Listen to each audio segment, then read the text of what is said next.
Nous sommes toujours à la Gerbetière, à Couëron, avec Jean-Louis Lavigne. On parle de Jean-Jacques Audubon, qui a grandi un peu ici.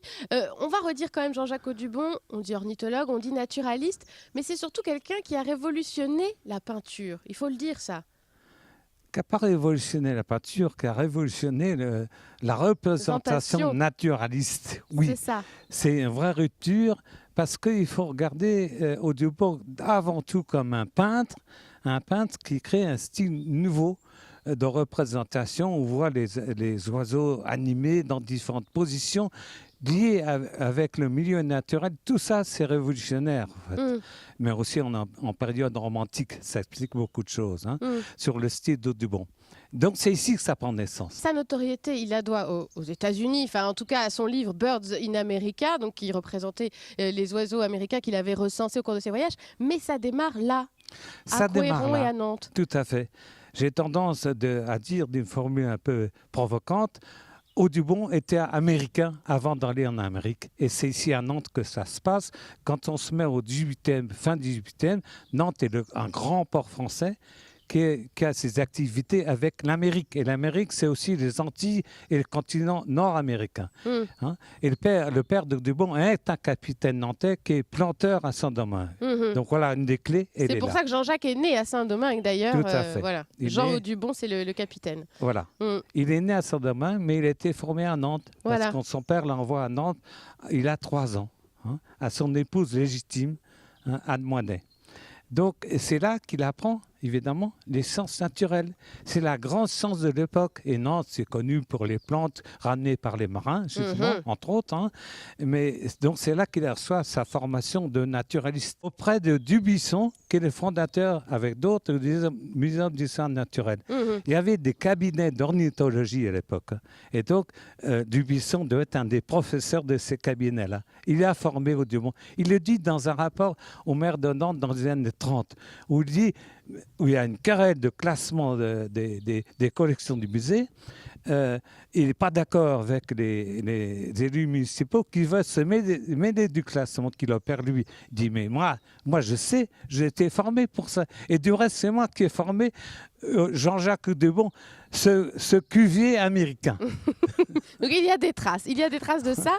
Et il y a aussi des traces des premiers dessins de Jean-Jacques Audubon. On sait qu'alors vous l'avez dit, sa formation théorique, il l'a fait à Nantes, mais sa formation pratique, il l'a fait ici, à Couëron, dans les marais. Il va voir les oiseaux avec son père, notamment ils vont chasser. Et ses premiers dessins de jeunesse, il les fait là. Il fait là, bien sûr, ça commence ici. On a retrouvé récemment un dessin qui est dans les collections américaines, hélas, pas chez nous, qui est un petit oiseau, un petit passereau, et c'est marqué dessus « La Gerbetière ». Voilà, c'est en 1800 et quelques, 1803, lors de son premier séjour aux États-Unis. Et alors ces premiers dessins, on peut les voir encore ou pas? Ils sont à La Rochelle, parce qu'il n'y a pas beaucoup de traces ici, en tout cas non, à Nantes ou à Couëron, hélas, de Jean-Jacques Audubon. Hélas, on a très peu de choses ici, mais il y a au Muséum de La Rochelle 132 dessins de jeunesse.